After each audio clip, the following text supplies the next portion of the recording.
सिद्धं शुद्धं पणमेय जिनेन्दवरनेमिचन्दमकलङ्कं गुणरायणभूषणोदयं विवत्सपरुवणम् ओच्छम्।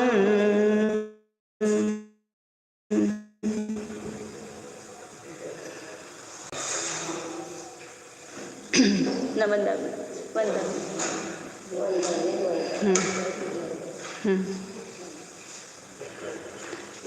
काय मार्गणा चालू होती आपली? काय मार्गणेमध्ये आपण साधारण वनस्पती पृथ्वी, पाणी, अग्नी, वायू या जीवांचं भेद आणि हे पाहिले होते. त्यानंतर वनस्पती कायकाचे पण भेद पाहिले होते, सप्रतिष्ठित आणि अप्रतिष्ठित.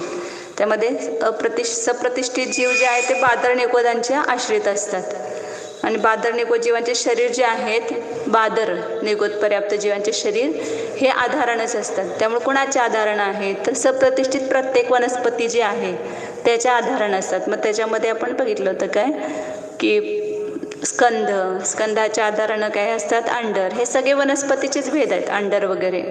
ते एकामध्ये एक असणारे सगळे त्याच्या आधारानं राहतात. अंडर आहे त्याच्या आधारानं आवासाच्या आधारानं पुलवी राहतात आणि पुलवीच्या आधारानं बादर निगोद शरीर राहतात.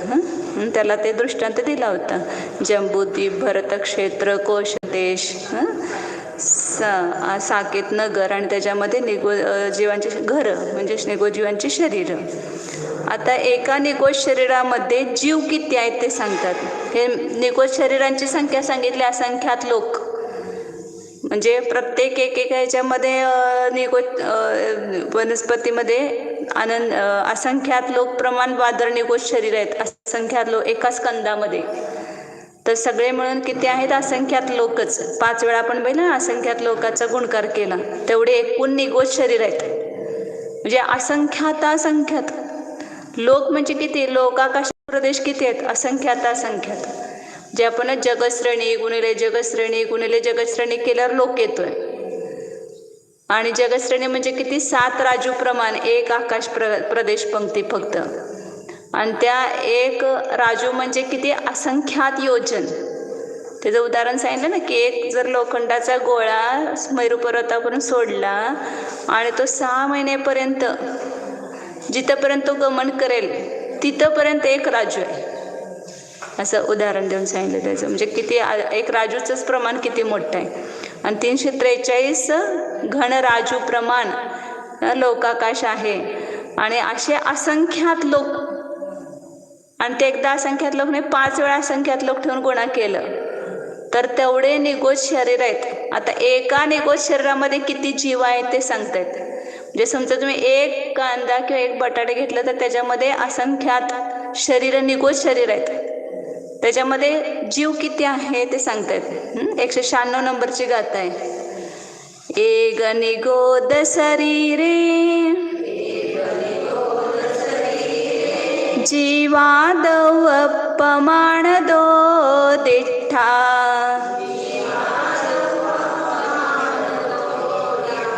सिद्धे अनंत गुणा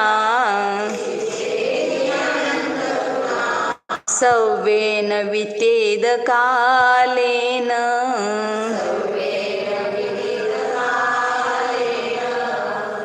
एक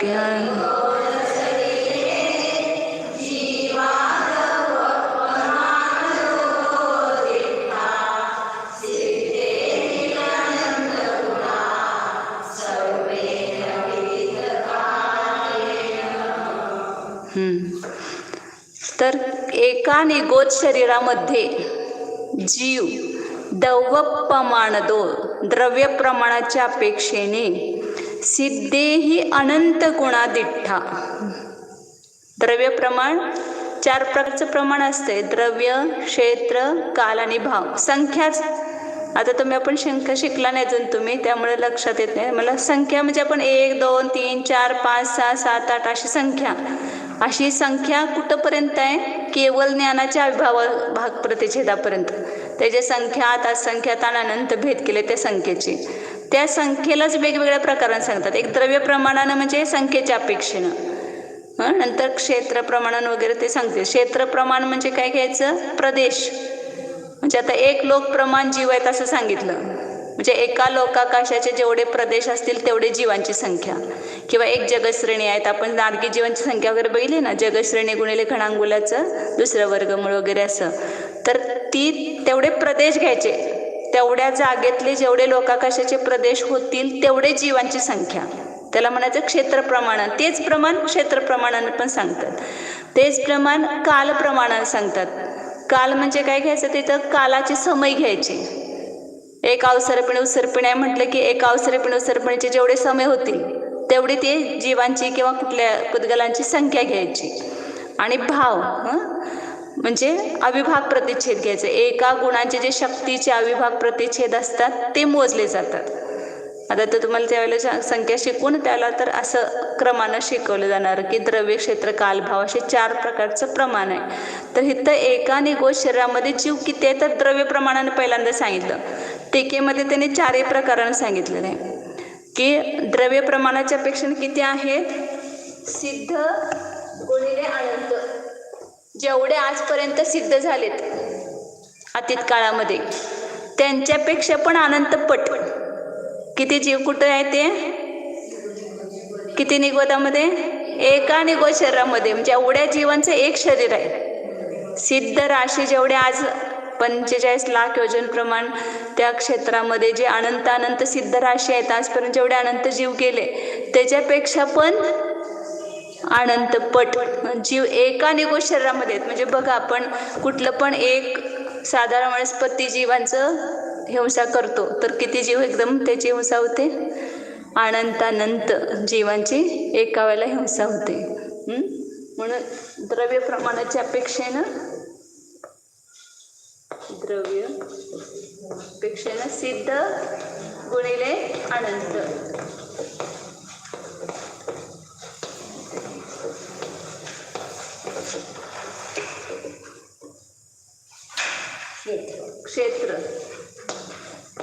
क्षेत्राच्या अपेक्षा किती आहेत तर आकाश म्हणजे किती, अनंत आकाश, लोकालोक पूर्ण व्याप्त आहे असं मोठं आकाश ज्याला आपण म्हणतो ना अंत नाही.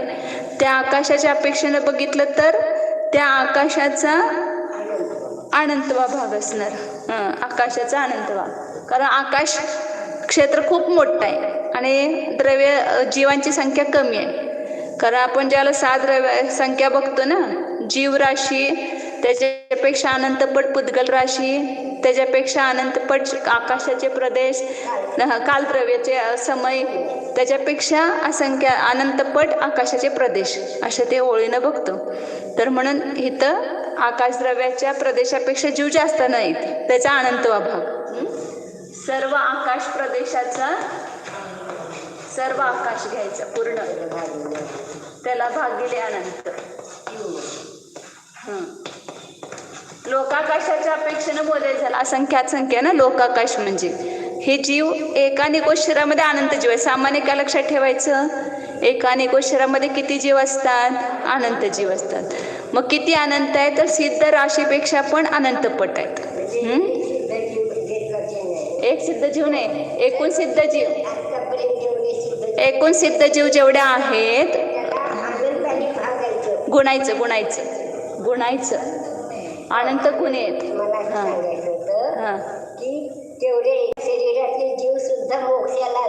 मग ते सांगणार आहेत. तर सिद्ध राशीच्या पेक्षा अनंतपट एवढे एका निगोज शरीरामध्ये जीव आहेत. याचा अर्थ काय झाला, एका निगोदा शरीरामध्ये जेवढे जीव आहेत त्यातले अनंतवे भागच मोक्षाला गेलेत. निगोज शरीर किती आहेत, असंख्यात लोक प्रमाण किती, असंख्यात लोक खूप मोठा असंख्यात लोक बघितला, पण 5 वेळा असंख्यात लोक ठेवायचे. आणि त्यातल्या एका निगोज शरीरातले पण जीव अजूनपर्यंत त्याचा अनंतवा भाग जीव मोक्षाला गेलेत.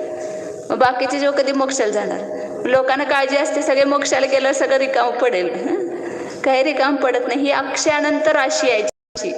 तेवढे ते जेवढे निगोदातून निघाले तेवढे मोक्षाला जातात. आणि इथं मग पुन्हा मध्ये त्या निगोदातून निघून पुन्हा येऊन तिथं थांबतात.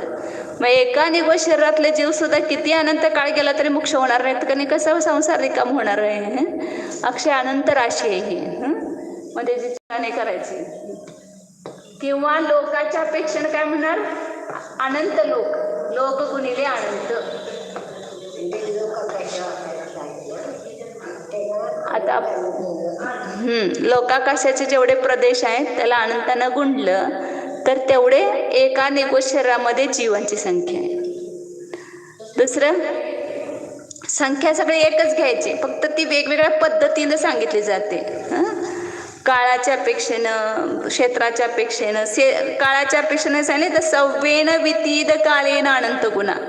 सगळा जो अतीत काळ गेला, सिद्ध प्रमाणानं पण अनंतपट आहे, जेवढा आतापर्यंत अतीत काळ गेलेला आहे त्याच्यापेक्षा पण अनंतपट जीव एका निघो शरीरामध्ये येतं. जेवढा भूतकाळ झाला, अतीतकाल म्हणजे भूतकाळ, त्याच्यापेक्षा पण अनंतपट जीव काय आहेत एका निघो शरीरामध्ये. त्याला काळाच्या अपेक्षेनं प्रमाण म्हणायचं. हे सगळं प्रमाण एकच. समजा 1000 संख्या, त्या 1000 संख्येलाच वेगवेगळ्या पद्धतीने सांगितलं. 1,00,000चा 10वा भाग आहे, 100वा भाग आहे, 100चा 10 गुणित आहे, असं आपण इकडून तिकडून सांगतो ना, तशी 30 संख्या वेगवेगळ्या पद्धतीने सांगतात. तर काळाच्या अपेक्षेने किती आहे, अतीत काळाच्या अनंतपट काळ गुणिले अनंत. आणि भावाच्या अपेक्षेने सांगितलं की केवळ ज्ञानाचे जेवढे अविभाग प्रतिच्छेद आहेत ते सगळ्यात जास्त आहेत ना, भागिले अनंत. सगळ्यात मोठी संख्या कशाची आहे, केवळ ज्ञानाच्या अविभाग प्रतिच्छेदांचे. अनंत अनंत, शेवटचा उत्कृष्ट अनंत अनंत केवळ ज्ञानाच्या अविभाग प्रतिच्छेद आहे, त्याचा अनंतवा भाग. एवढे एका निघो शरीरामध्ये जीव आहेत. एक निघोज शरीर, शरीर म्हणजे आता जीवाचं शरीर असं धारण केलं तेच की शरीर. साधारण वनस्पतीमध्ये एक शरीर आणि जीव अनंत असतात. अनंत जीवांचं एकच शरीर असते. आता जसं आता हे पृथ्वी कायचं पृथ्वी धूळ वगैरे हे शरीर आहे त्यांचं, जलिकायकाचं जल शरीर आहे, तसं त्या निगोदी जीवांचं वनस्पती शरीर आहे ना.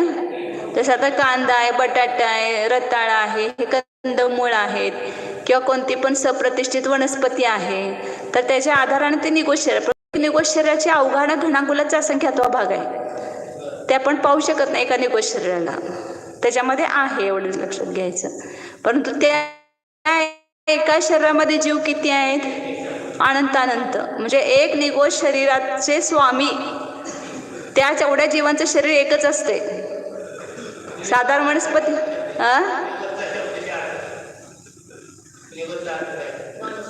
नियत ते असं त्याची हे करत असताना दिलं जातं ना की निश्चितपणे ज्याची हे आहे गो म्हणजे काय सांगितलं, नियताम गाम यच्छती त्या रीती निगोदह. मग आलं होतं किती नियत. म्हणजे साधारण वनस्पतीला निघोज जीव म्हणतात, एवढं लक्षात ठेवायचं.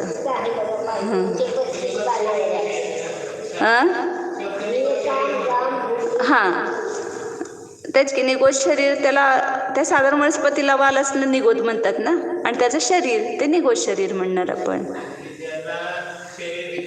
हां नियत भूमी अनंतानंत जीवाला देतं त्याला म्हणायचं निघोज. नियताम गाम म्हणजे भूमी आणि द म्हणजे ददाती, नि म्हणजे नियत. हां गा म्हणजे भूमी. थांबा मला सगळेजण बोलू नका मध्ये, मग सगळं गोंधळ होतं. हां आणि द म्हणजे ददाती देतं. किती जीवांना, अनंतानंत जीवांना, जे निश्चितपणे क्षेत्र देत आहे. म्हणजे अनंतानंत जीव ते एका निघोज शरीरामध्ये असतात. म्हणजे आपले एका जीवाचं एक शरीर असते तसं त्यांचं नसतंय. अनंत जीवाने एक शरीर धारण केलं, त्याला साधारण वनस्पती म्हणतात. त्याचं लक्षण सांगितलं होतं. साधारण आहार, साधारण आणपाण, साधारण हे साधारणचं लक्षण आहे. त्यांचं सगळं कॉमन असतं एक. तर मग भावाच्या अपेक्षेने केवळ ज्ञानाचा अनंतवा भाग आहे, किंवा सर्वावधी ज्ञानाचे जे विषयभूत भाव आहे अविभाव त्याच्या अनंतपट, सर्वावधी ज्ञानाच्या अपेक्षेनं अनंतपट घ्यायचं. अशा प्रकारे त्या एका निगोज शरीरामध्ये एवढ्या जीवांची संख्या आहे. त्या शरीराला धारण करणारे जीव एवढे आहेत, त्याचे स्वामी एवढे जीव आहेत. मग अशी शंका करायला शंका होते ना की 8 समय 6 महिन्यामध्ये 608 जीव कर्माचा क्षय करून सिद्धालयाला जातात, सिद्धराशी. तर सिद्धराशी वाढत चाललेली आहे, वाढत तर चाललेलीच आहे. आणि संसार जीव राशीतनं ते गेले ना, कमी होत चाललेला आहे. मग कधीतरी काय होईल, सर्वदा ह्या एका शरीरामध्ये राहणारे जे सिद्ध जीव आहेत ते संसार जीवराशी कमी कमी होत जाणार. मग ह्या जीवांची संख्या पण कमी होणार. मग कसे काय राहणार एवढे जीव? तो कधीतरी जीव संपून जाणार कधी ना कधीतरी, असं वाटतंय ना. तर हे असं शंका करणं ठीक नाही. कारण का, ही राशी जी आहे ती कशी आहे, अक्षय अनंत राशी म्हणतात त्याला, न संपणारी राशी आहे. किती याचा वेळ झाला तरी सुद्धा ह्या निगोद म्हटलं ना की असंख्यात लोकप्रमाण निगोद शरीर आहेत. आणि एका शरीरातले जीव पण आजपर्यंत मोक्षाला गेले नाहीत, पुढं पण जाणार नाहीत. तर मग एवढ्या सगळ्या निगोज शरीरातले जीव त्या ठिकाणी असल्यामुळं ती कधी राशी संपणारच नाही आहे. ती अक्षय अनंत राशी आहे. त्याचा वेळ झाला तरी सुद्धा संपत नाही. त्याला म्हणायचं अक्षय अनंत. एक अनंत आहे, संपणार असते. जसं अर्ध पुद्गल परिवर्तन काल आहे, अनंतच आहे, तो संपतोय. कारण तेवढ्यानंतर मोक्षाला जीव जातो त्या अनंत काळ संपल्यानंतर. परंतु असा अनंत काळ आहे की ते कधी संपत नाही. जीवराशी कधी संपणार नाही, काळाचे समय कधी संपणार नाहीत, आकाशाच्या प्रदेशाला कधी अंत नाही. केवळ ज्ञान जे ते सगळे अक्षय अनंत राशी म्हणायचं त्याला. आता पुढं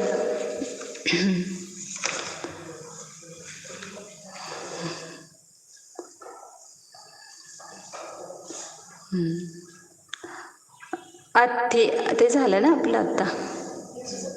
नाही हेच की 197 नंबरची गाथा आहे. एका निगोज शरीरामध्ये किती जीव आहेत त्याचं त्रैराशिक केलं की असंख्यात निगोज शरीर आहेत. तर त्या असंख्यात निगोज शरीरामध्ये सगळे सर्व जीवराशी सोडत निगोज सोडले की बाकी सगळ्या जीवांची संख्या किती आहे, असंख्यातच आहे. निगोज काढा आणि सगळी जीवराशी किती आहे, असंख्यातच आहे. मग ती खूप थोडी आहे ना. मग ती कमी करा आणि जी राहिलेली जी सर्व राशी जीवांची ती ठेवा. मग शरीर किती आहेत, असंख्यात लोक. जीव किती आहेत, अनंत. तर एका निगोज शरीरामध्ये किती जीव असतील, एवढ्या शरीरामध्ये एवढे जीव. आपण करतो ना त्रैराशिक, त्याला म्हणतात. हे कुठे गेलं,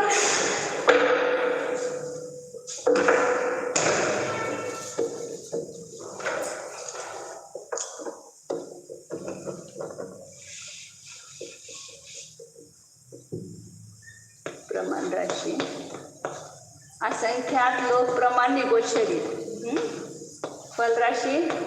त्याच्यामध्ये जीव किती, 16 सर्व जीवराशी हे 16चं त्याचं हे आहे मानलेलं. तर विचाराशी एका निगोज शरीरामध्ये किती असणार जीव, तर जीवराशी भागिले असंख्यात लोक ते निगोज शरीर. हे 16 म्हणजे जीवराशी समजायचं. थोडक्यात लिहायचं असलं की जीवराशी, सगळी जीवराशी पूर्ण, त्याला असंख्यात लोकांना भाग दिला की तेवढे एका निगोज शरीरामध्ये जीवांची संख्या येते. म्हणजे सर्व जीवराशीचा अनंतवा भागच एका निगोज शरीरामध्ये असणार. आणि सिद्ध राशीच्या अपेक्षेनं बघितलं तर अनंतपट असणार. सर्व जीवराशीच्या अपेक्षेनं असंख्यातवा भाग, अनंतवा नाही. जीवराशीला असंख्यात लोकांना भागलं ना, ते संपूर्ण जीवराशीला निगोज शरीरानं भागायचं. मग एका निगोज शरीरामध्ये किती जीव आहेत ते निघणार प्रमाण. कारण बाकीचे सगळे जीव अगदी नगण्य आहेत, म्हणजे असंख्यातामध्ये आहेत. आता निगोदाचं हे सांगतात आचार्य, भाव हे करतात, नित्य निगोदाचं लक्षण सांगतात. कशाला नित्य निगोद म्हणायचं. 2 प्रकारचे निगोद जीव आहेत, एक नित्य निगोद आणि इतर निगोद.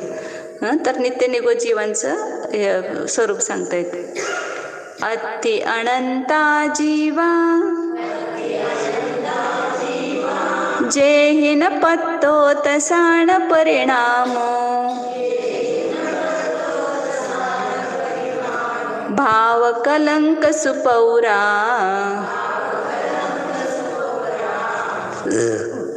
निगोदवासं न मुञ्चन्ति,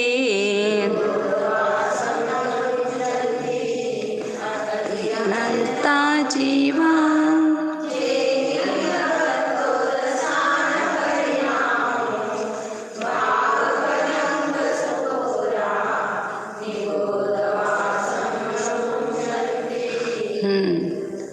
अति अनंता जीवा, असे अनंत जीव आहेत की जेही तसा न परिणामो न पत्तो.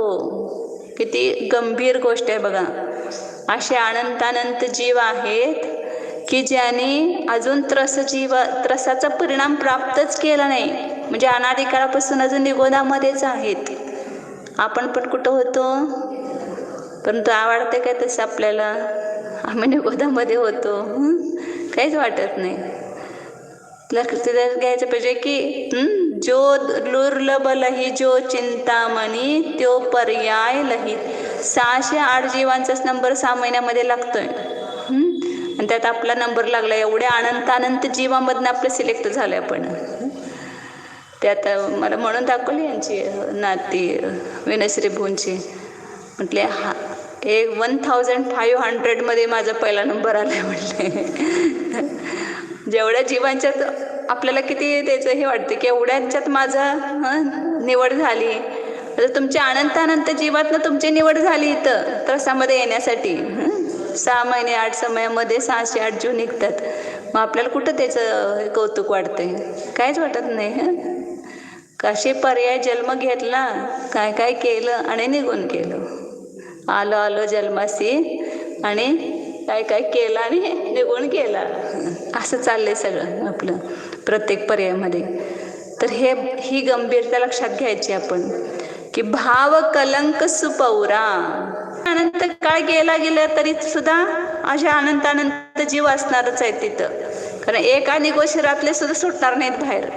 तर एवढ्या सगळ्या निगोशरातले कधी बाहेर पडणार तिथं? पडणं शक्यच नाही. म्हणून फक्त आता ते त्यांचा आता विचार करायचा ना, आपला विचार करायचा की आपण तिथून निघालो तर आपण पुन्हा त्या निगोदामध्ये जायला नको. पुन्हा गेलो तर त्याचं नाव आहे इतर निगोद. जो निघते निगोदातून निघून त्रसाधिक पर्याय प्राप्त करून पुन्हा निगोद अवस्थेला प्राप्त होतो त्याला म्हणायचं इतर निगोद. तर हे नित्य निगोद जीवांचं स्वरूप सांगितलं की जे असे त्यांची योग्यता म्हणजे कशाचा उदय आहे, अशुभलेश आहे, संक्लेश परिणाम आहेत की ज्यामुळे ते पर्याय सोडून बाहेर निघत नाहीत. असं हे नित्य निगोदी जीव आहेत. आता पुढं त्रस काय? आतापर्यंत स्थावर काय सांगितले? 5. पृथ्वी, पाणी, अग्नी, वायू आणि वनस्पती. वनस्पतीमध्ये प्रत्येक वनस्पती आणि साधारण वनस्पती हे सगळ्या पर्याय आहेत एवढ्या प्रकारच्या. आणि त्रस काय सांगतायत? 5 स्थावर सांगितले. एकच का सांगितले? त्रसाचं सामान्य काय एकच घेतले ना, वेगवेगळी काय नाही. ह्याची कशा वेगवेगळी काय आहे ना ती पृथ्वी, पाणी, अग्नी, वायू ते एकेंद्रियांचे भेद. आणि ते समजणं कठीण आहे. उलट त्रस आपल्याला बघितल्यानंतर लक्षात येतं शरीर, द्विंद्रिय त्रिंद्रिय त्यांचे सुद्धा प्रत्येकाचे शरीर भिन्न भिन्न प्रकारचं आहे ना. परंतु ते सगळ्याला एकातच घातलं की जे हलनचलन करतात किंवा जे ना द्विंद्रियाधिक पर्याय आहे ते त्रसजीव. आणि हे जे एकेंद्रिय जीव आहेत ते आपण हलनचलन करत नाही त्यामुळे ओळखू शकत नाही की त्यामध्ये जीव आहे हे. आणि म्हणून हे झालं तर तुम्हाला आपल्याला सांगितलं नसतं शास्त्रामध्ये तर दगडात जीव असं वाटलं असतं काय कधी? दगड आहे, अजीव आहे, त्याला काय कळतंय? त्यामध्ये सुद्धा जीव आहे. किंवा माती आहे त्यामध्ये सुद्धा जीव आहे, पाणी आहे त्याच्यामध्ये पण जीव आहे. हे सांगितलं नसतं आगमामध्ये तर आपल्याला ते कळालं नसतं. म्हणजे एकेंद्रिय पर्याय जे आहे त्याच्यातला जीव ओळखणं अवघड आहे. म्हणून एवढे त्याचे सगळे प्रकार काय आहेत, एवढ्या प्रकारचे शरीर एवढ्या प्रकारचे आहे ते सांगितलं. पृथ्वी, पाणी, अग्नी, अग्निकायिक, हे अग्निसुद्धा जीव आहे कोणाला वाटतच नाही अग्नी जीव आहे म्हणून. आपल्यालाच वाटत नाही तर दुसऱ्यांचं काय. आपल्याला माहीत असून सुद्धा वाटत नाही, भासित होत नाही. फटाफट फटाफट फटाफट हिंसा चालू असते आपली. हां हां, म्हणून त्याला संरक्षण करायचं, झाडून घ्यायचं, बाहेर नेऊन सोडायचं ते धूळ आणि मग पुसायची. हे सगळं आपण जेवढी पाळू शकतो करू शकतो आपण त्यांची हे विराधना म्हणजे वाचवायची तेवढी जेवढं संरक्षण. आपण ह्याच्यामध्ये तिथं जीव आहेत असं भासित व्हायला पाहिजे आपल्याला. सगळीकडे जाऊन हे सगळ्या पर्यायामध्ये सगळं धारण करून आलेला हा जीव. चला पुढं.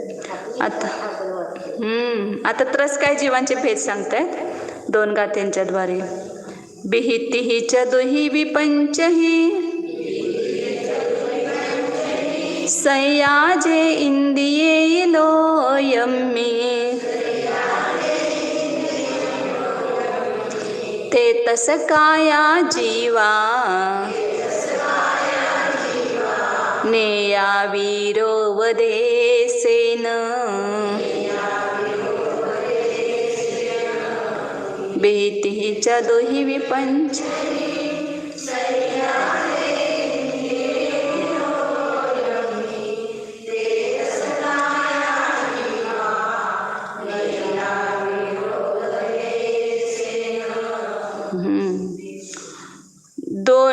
इंद्रिय लावायचे सगळ्याला. जे बिही इंदियेही तिही इंदियेही चदुही इंदियेही पंच इंदियेही लोयम्मी सय्या. लोय म्हणजे लोकामध्ये, हे सगळे लोकामध्येच आहेत ना. 2 इंद्रियानं, 3 इंद्रियानं, 4 इंद्रियानं आणि 5 इंद्रियानं जे सहित आहेत ते तसं काया जीवा. ते त्रसकाय जीव. त्रसकाय जीव कुणाला म्हणायचं की द्विंद्रियापासून ते पंचेंद्रियापर्यंत. जे ओळखायचं कसं त्याला, तर आपल्याला लक्षात येते त्याची जे आळी वगैरे आहे. रसनेंद्रिय आहे त्याला, स्पर्शनेंद्रिय आहे. मुंगे त्याला काय आहे, गंध पण येतो त्याला, घ्राणेंद्रिय आहे. मुंग, केळा वगैरे जे आहेत उडणारे पतंग वगैरे, तर त्याला 4 इंद्रिय आहेत. डोळे आहेत म्हणून तर ते लाईटवर झडप घेतात चक्षुरेंद्रिय असल्यामुळं. आणि पंचेंद्रिय सगळे आपण देव, नारकी, मनुष्य, तिर्यांचे 4 गतीमधले जीव, हे सगळे त्रसकाय. ह्या सगळ्यांची एकच त्रसकाय म्हटलं. त्रस म्हणजे हलनचलन जे करू शकतात त्याला त्रस म्हणतात. तसं हे व्याख्या सांगितली. परंतु तिथं त्रस नामकर्माचा उदय ज्यांना आहे त्यांना काय म्हणायचं, त्रस. आता एखादा जीव समजा हलनचलन करू शकत नसला तर तो त्रस नाही असं नाही. किंवा पाणी वगैरे हलनचलन करतात म्हणून ते त्रस आहेत असं नाही. ते स्थावर नामकर्माचा उदय आहे त्यांना. आणि ते हलनचलन केलं तर सुद्धा मागं सांगितलं होतं तुम्हाला की इच्छापूर्वक करत नाहीत. त्यांचा स्वभाव आहे वाहनं, म्हणून ते त्यांचं गमन होते. त्यांना विहायगती नामकर्माचा उदय नसतो एकेंद्रियांना. पुढं अशा प्रकारे कोण सांगितलं हे, आमचं कोण ऐकणार. जीव मारू नका म्हटलं तर तुम्ही काय सांगताय. तर ते सगळे मुंगी, आळी, किडा धान्यामध्ये झाल्यानंतर आपण काय करतो लगेच, काय नाही उन्हात घालायचं नेऊन. त्याला पाकडून पण घालत नाहीत लोक. चाळून पाकडून त्या जीवांना सुरक्षित स्थानामध्ये पोचवून एक परात घ्यायची मोठी, त्याच्यामध्ये चाळायचं आणि ते सगळे जीव त्याच्यामध्ये येतात. मग ते जीव नेऊन कुठं तर चांगल्या ठिकाणी सोडायचे. त्याला असं कुठं पण टाकायचं नाही. कोणतरी येऊन पायानं तुडवणार करणं काय नाही, कचऱ्यामध्ये नेऊन फेकलं म्हणजे झालं. म्हणजे आपण आपलं स्वतःचं प्रमादाच्या वश होऊन, म्हणून सांगितलं जास्त हिंसा प्रमादानं होते. तर हे खूप मोठं आपलं धर्म, हा सुद्धा धर्म आहे. ते करायला आपला वेळ जातोय म्हणून आपण जर असं केलं तर नाही समजत, तो सुद्धा एक धर्म आहे. म्हणून सांगतात तिथं की हे वीरोपदेशेनं, वीर भगवान महावीरांच्या उपदेशानं हे नेया म्हणजे जाणणे योग्य आहेत. आता हे त्रसजीव आहेत द्विंद्रियापासून पंचेंद्रियापर्यंतचे, तर ते कुठं राहतात, तर सांगितलं ते लोकाकाशाच्या मध्यभागी त्रसनाडी आहे. त्याशी आपल्याला एवढीच दाखवली जाते. ते पण ती किती आहे, 14 गणराज्य, ती पण खूप मोठी आहे. तर त्या 14 गण तसं बघायला गेलं तर त्रसजीवांचं क्षेत्र कमीच, स्थावर जीवांचं क्षेत्र जास्त. 343 गणराज्यूमध्ये त्रसजीवांना किती मिळाले? 14 घनराजू फक्त. आणि एकेंद्र जीवांना किती क्षेत्र आहे? सगळं 343 पूर्ण आहे. आणि त्या 14 घनराजूमध्ये पण सगळीकडे भरलेले नाही त्रसजीव. आता कुठं कुठं तर आहेत. स्वर्गातले पण देवांची विमानं कुठल्या तर थोड्याशा ठिकाणी आहेत. बाकीचे सगळे एक राजू रिकामाच आहे सगळं. तिथे सगळे एकेंद्रीय जीव भरलेले आहेत. पुढे सांगतात उवाद मारणंतीय परिणत समुज्झी ऊणसे सतसा तसनाली बाहिरम्य नत्थित्तिजिनेहि निद्दिष्ठम् वादमारणन्तिय परिणदत समुज्झि ऊणसे सतसा.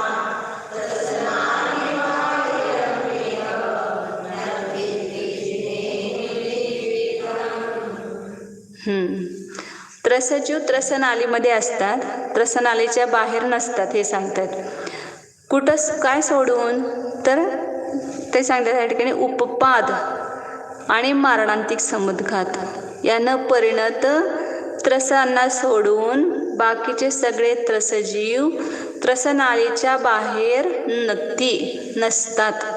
असं जिनेही निर्दिष्टम असं जिनेंद्र भगवंतांनी सांगितलेलं आहे. काय सोडून सांगितलं? उपपाद आणि मारणांतिक. उपपाद म्हणजे काय? जन्माचा पहिला समय त्याला म्हणतात उपपाद. आपण इथून मरून दुसरीकडे जाऊन जन्म घेतो ना, त्यातला जो पहिला समय असेल त्याचं नाव काय आहे? फक्त उपपाद.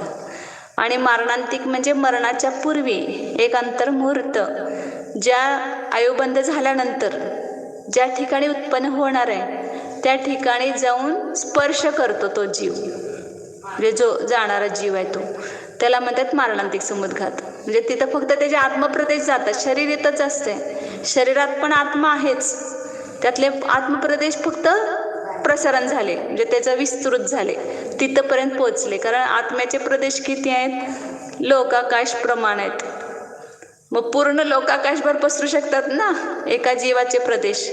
ज्याला केवली समुद्घात होतो त्याला पूर्ण लोकाकाशभर पसरतात. तर ज्याला मरणार आहे तर स्वर्गामध्ये 16व्या स्वर्गात जाणार असला तर तिथंपर्यंत सुद्धा 5 घनराजू तिथंपर्यंत सुद्धा जाऊन ते प्रदेश आत्म्याचे पोचतात. किंवा 7व्या नरकात जाणार आहे, 6व्या नरकात जाणार आहे तर तिथंपर्यंत पसरतात ते आत्म्याचे प्रदेश. इथं राहून अमूर्तिक असतात, त्यामुळे ते पसरले तरी कुणाला लक्षात पण येत नाही. आता आपल्या तर जीव मरणासन्न पडलेला आहे आणि तो जाऊन तिथं स्पर्श करतो, आपल्याला काय लक्षात येते का? काहीच लक्षात येत नाही. परंतु होतोय तो मरणासमुद्घात. मग त्यावेळेला मात्र फक्त त्रसजीव बाहेर सापडू शकतात त्रसनाडीच्या. त्रसनाडी कुठं आहे?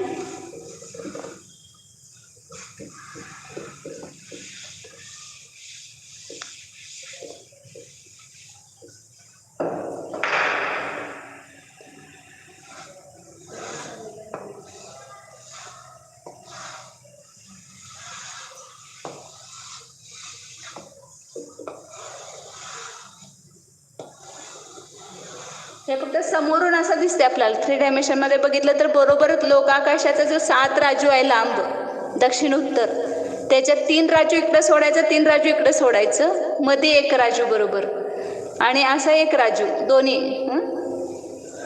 हे आता हे असं काढलं तर हे असं 1 राजू असे येणार बरोबर. ते त्रसनाडी हे अशी 1 राजू आणि अशी 1 राजू. तर 1 राजू बाय 1 राजू अशी लांब आणि रुंद, आणि उंची त्याची किती आहे? 14 घनराजू अशी त्रसनाडी. आणि इथंच त्रसजीव आहेत. त्रसामध्ये विकलत्रय जीव तर फक्त मध्य लोकामध्येच आहेत, आणि ते पण मधल्या 2.5 द्वीपामध्ये आणि त्या बाहेरच्या स्वयंभूरमण द्वीप आणि समुद्रामध्ये आहेत. मधल्या असंख्य द्वीप समुद्रामध्ये विकलत्रय जीव पण नाहीत, द्विंद्रिय तींद्रिय चतुरेंद्रिय जीव. आणि नारकी जीव खाली, स्वर्गातले जीव इथं वर, आणि मध्ये पंचेंद्रिय तिर्यंचे आणि मनुष्य या एक ह्याच्यामध्ये. अशा 4 गतीतले जीव जे आहेत त्रसजीव ते सगळे ह्या त्रसनाडीमध्येच आहेत, याच्या बाहेर नाहीत. फक्त 2 वेळा कोणत्या सांगितल्या? उपपाद. उपपाद म्हणजे कसं घेणार? जन्माचा पहिला समय. मग ते त्रसनाळीच्या बाहेर आहे, म्हणजे कसं असणार तर तर हा इथं एक त्रसजीव आहे.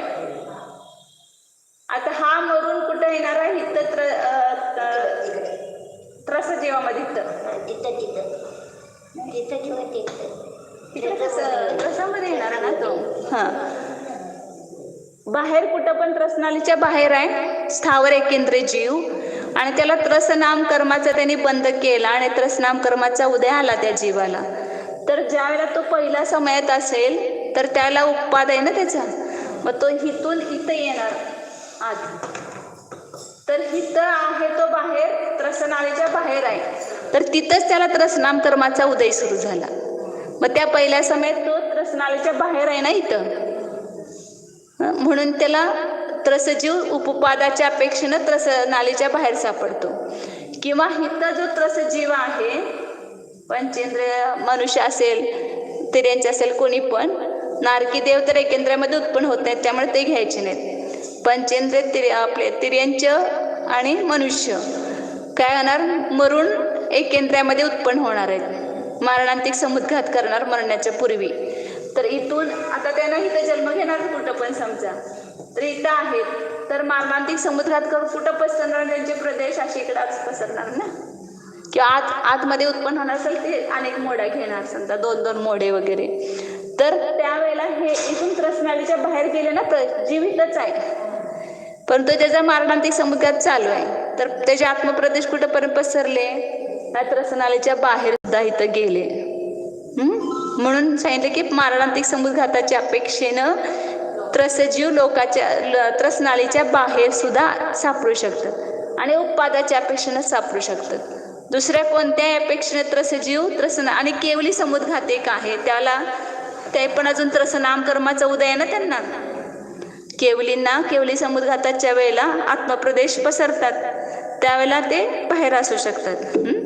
या अपेक्षेनं फक्त त्रसजीव बाहेर सापडतात, परंतु अन्य कोणत्याही अपेक्षेनं विहार करून त्रसनालीच्या बाहेर जाऊ शकत नाहीत, किंवा आणखीन कोणत्या अपेक्षेनं बाहेर जाऊ शकत नाहीत त्रसनालीला सोडून.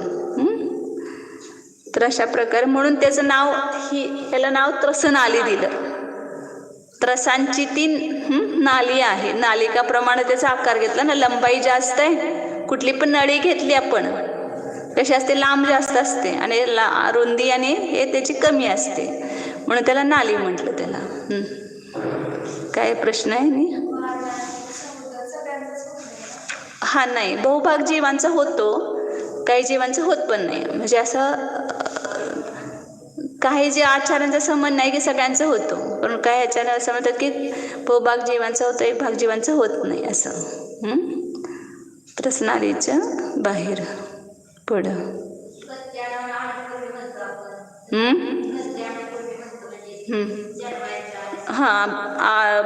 गती अनुपूर्वेचा उदय येतो. त्याच वेळेला की एक समय, 2 समय किंवा 3 समय असतो ना तो उदय. तेरेंच्या गत्यांपूर्वी, मनुष्य गत्यांपूर्वीचा उदय आला, तिथूनच सुरू होतोय तो. आणि बाकीच्या सगळ्या प्रकृती त्याच्या तिथूनच सुरू होतात उदय. त्रसाचा उदय तिथंच सुरू होतोय, इथंच मेला, इथंच सुरू झाला, म्हणून इथं त्रस झाला तो एकेंद्रिय जीव, म्हणून त्यापेक्षा तो बाहेर सापडला. आणि हा त्रसजीव मरून अजून जाणार आहे एकेंद्रियामध्ये, तर त्या मारणांतिक समुद्घातामध्ये त्याच्या आत्मा पूर्ण गेला नाही जीव बाहेर, त्याचे आत्मप्रदेश तेवढेच बाहेर गेले. पुढं आता पुढं सांगते 200 गाथा नंबर आहे. वनस्पती प्रमाणेच अन्य जीवांची पण शरीरं काय आहेत? प्रतिष्ठित आणि अप्रतिष्ठित असे 2 प्रकारचा विभाग सांगतात. म्हणजे जसं बादर निकोदी जीव त्या सप्रतिष्ठित प्रत्येक वनस्पती जीवाच्या आश्रयानं राहतात, म्हणून त्या वनस्पतीचं नाव काय आलं? सप्रतिष्ठित. आता बाकी ते फक्त वनस्पती निगोदी जीव फक्त वनस्पती काही जीवांच्या शरीरामध्ये राहतात का? तर नाही. तर बाकीची सुद्धा कोणती शरीरं सप्रतिष्ठित आहेत, म्हणजे बादर निगोद जीवांचा आश्रय आहेत. काय समजलं? वनस्पतीमध्ये 2 भेद करतो आपण, सप्रतिष्ठित, अप्रतिष्ठित प्रत्येक वनस्पती, आणि एक साधारण वनस्पती.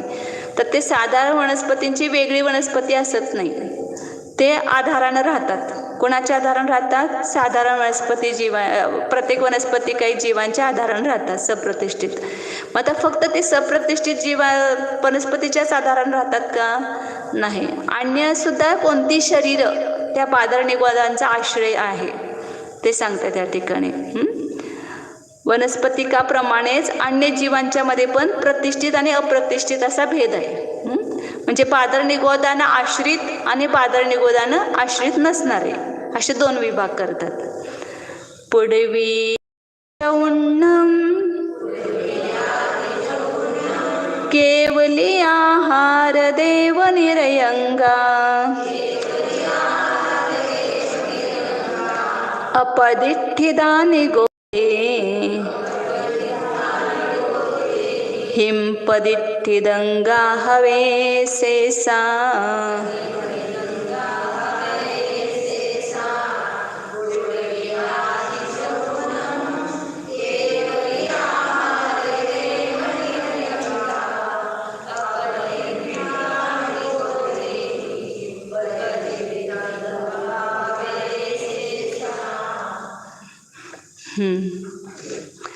तर काय सांगतात? पृथ्वी अधिक 4 जे आहेत, पृथ्वी, पाणी, अग्नी आणि वायू, हे अप्रतिष्ठित आहेत सगळे. जे ह्यांच्या आधारानं निगोदी जीव नसतात. पाण्यामध्ये पृथ्वी काही जीवांच्या आधारानं किंवा वायू काही किंवा अग्नी काही, हे पृथ्वी अधिक 4 जे आहेत ते. आणि केवलींचं शरीर म्हणजे ज्या वेळेला 13व्या गुणस्थानामध्ये अर्यंत अवस्था प्राप्त होते त्याला 12व्या गुणस्थानातच त्यामध्ये असणारे जे निगोद जीव असतात ते सगळे मरतात, म्हणजे निघून जातात. त्याच्यामध्ये पुन्हा उत्पन्न होत नाहीत. त्यांचं तर जेवढं आयुष्य असते तेवढं उत्पन्न होऊन मरतात तिथं. ते काय केवली भगवान त्यांना मारण्याचे भाव पण करत नाहीत आणि मारत पण नाहीत, परंतु त्यांचं आयुष्य संपलं की ते सगळे मरून जातात. आणि परंतु त्याच्यामध्ये नवीन निगोदी जीव उत्पन्न होत नाहीत. आता आपल्या शरीरामध्ये कसं आहे, निगोदी जीवांची उत्पत्ती मरण हे सगळं चालूच आहे, परंतु नवीन उत्पन्न होत नाही. त्यामुळे त्यांचं शरीर जे होतं आर्यंतांचं परम अवतारिक शरीर आहे ते निगोद रहित आहे. म्हणून केवलींच्या शरीराच्या आश्रयानं असत नाहीत. 8 सांगितलेले स्थान की ज्या ठिकाणी निगोद शरीर राहत नाहीत त्यानं रहित आहेत ते शरीर. आणि एक सांगितलं आहारक शरीर, ज्याला मुलाच्या मस्तकातून 1 हात उंचीचा पतळा निघतो, आहारक शरीर निघतं. तर त्या आहारक शरीरामध्ये हे निगोदी जीव नसतात. आणि देवांचं शरीर आणि नारकींचं शरीर, देव आणि नारकींचं शरीर वैक्रिक शरीर आहे, त्याच्या आधारानं पण निगोदी जीव नसतात. म्हणून ह्याला अप्रतिष्ठित म्हटलं. ह्या 8 शरीरांना अप्रतिष्ठित. कोणते 8 शरीर घेतले? पृथ्वी, पाणी, अग्नी, वायू, केवलींचं शरीर, आहारक शरीर, देव आणि नारकींचं शरीर, ह्यांच्या आधारानं निगोदी जीव नसतात. म्हणून ते अप्रतिष्ठित आहेत. आणि सेसा निगोदेही पदिठ्ठिदंगा, बाकीची अंग म्हणजे शरीर जी आहेत ती निगोदी जीवाने प्रतिष्ठित आहेत. आता आपण सगळे सप्रतिष्ठित आहे. वनस्पती नवं खरं, वनस्पती म्हणायचं नाही. आपल्या आधाराने सप्रतिष्ठित वनस्पती असू शकतात की, परंतु आपलं जे शरीर आहे त्याच्या आधाराने निगोदी जीवांची शरीरं राहतात. आणि त्या निगोदी जीवांच्या शरीरामध्ये ते अनंतानंत निगोदी जीव असतात. म्हणून आहे ना, मुनिराज वगैरे आंघोळ वगैरे का करत नाहीत?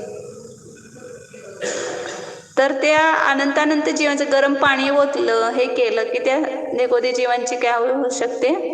हिंसा होते. त्रस्त जीवांची पण होते. त्रस्त जीव पण आपल्या शरीराच्या आधारानं असतात बरेच. तर त्या जीवांची हिंसा होते म्हणून आंघोळ करत नाहीत. तर इथे सांगतायत काय की हे 8 शरीरं निगोद जीवानं रहित आहेत. बाकी सगळे म्हणजे बाकीचे कोण आले? मग बाकीचे राहिले द्विंद्रिय, त्रिंद्रिय, चतुरेंद्रिय, पंचेंद्रिय, तिर्यंची आणि मनुष्य. ह्यांचे शरीर कसे आहेत? निगोद जीवानं सहित आहेत, म्हणजे निगोद शरीराला आश्रित आहेत, म्हणून ते प्रतिष्ठित आहेत. आणि बाकीच्यांची शरीर निगोद शरीर रहित आहेत.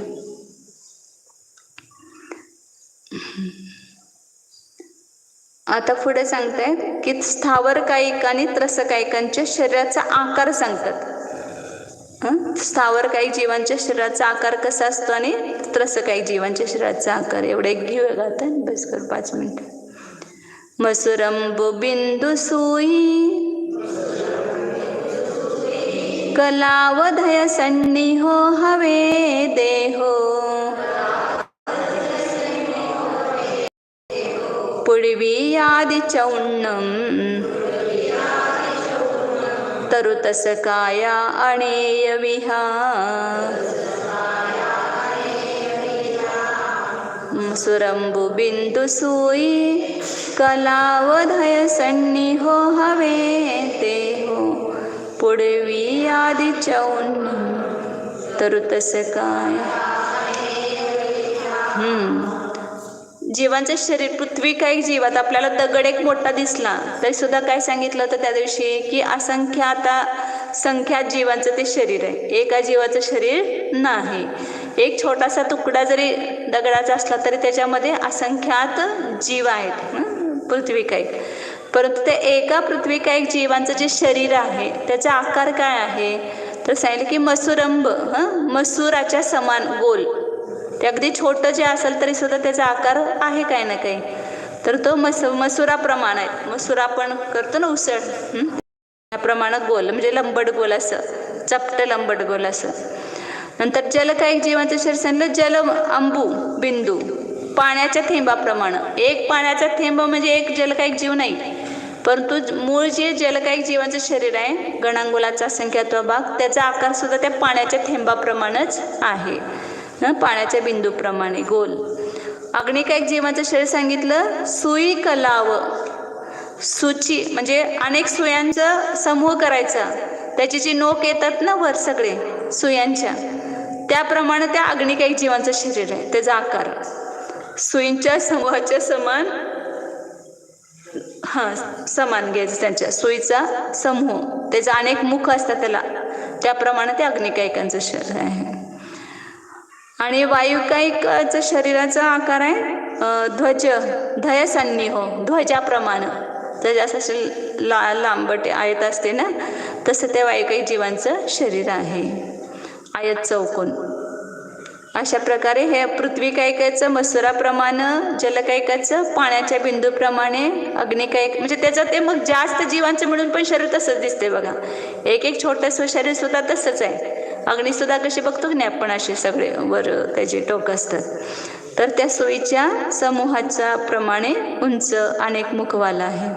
वायुकायिक ध्वजेप्रमाणे आयत असं वाहत आहे ना वायुकायिकची तसं त्याचं आयत चौकोन आहे.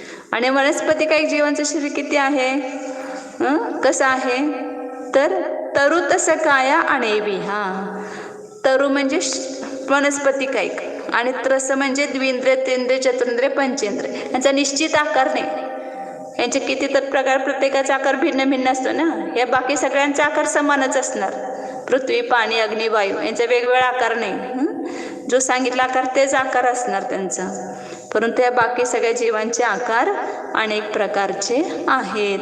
आपण बघतो वनस्पती वेगवेगळ्या झाडांचे वेगवेगळे आकार वेगवेगळे आपले जे द्विंद्रिय त्रेंद्रिय ह्यांच्या सगळ्यांचा आकार भिन्न भिन्न आहे. त्यामुळं अनिश्चित आकारवाले आहेत अनियत आकारवाले आहेत. अशा प्रकारे 201 पर्यंत झाले. म्हटलं 203 पर्यंत घ्यावं म्हटलं होतं खरं वेळ होणार पण. आता पुढचं सोपे आहेत 2 गाथा. छान आहेत खरं. आपल्या संसारी जीवांचं हे सांगितलं. जाना हा मी शुद्ध चैतन्यमय जीवच आहे. हा मी ज्ञानदर्शन स्वरूपी आहे. टंकोत्कीर्ण न्यायक स्वरूपीच आहे. हा मी स्थावर कायाने रहित आहे. त्रस कायानेही रहित आहे. स्थावर त्रस पर्याय ही औपाधिक आहे. द्रव्य पर्याय आहे. हे माझे शाश्वत स्वरूप नाही. हा मी अकाय स्वरूप आहे. चैतन्य काय आहे. चैतन्य शरीरी आहे. हा मी हे पुद्गलाचे शरीर ते माझे नाही. चैतन्य वपू म्हणजे चैतन्याचे जे शरीर ते माझे आहे. अमूर्तिक चैतन्य मूर्ती स्वरूप ज्ञानानंद स्वरूप एकत्व विभक्त स्वरूप शुद्ध एकोहम ध्रुवम ओम.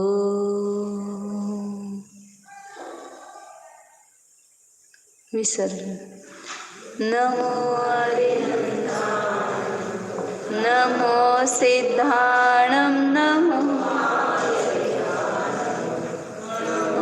उवज्झाय नमो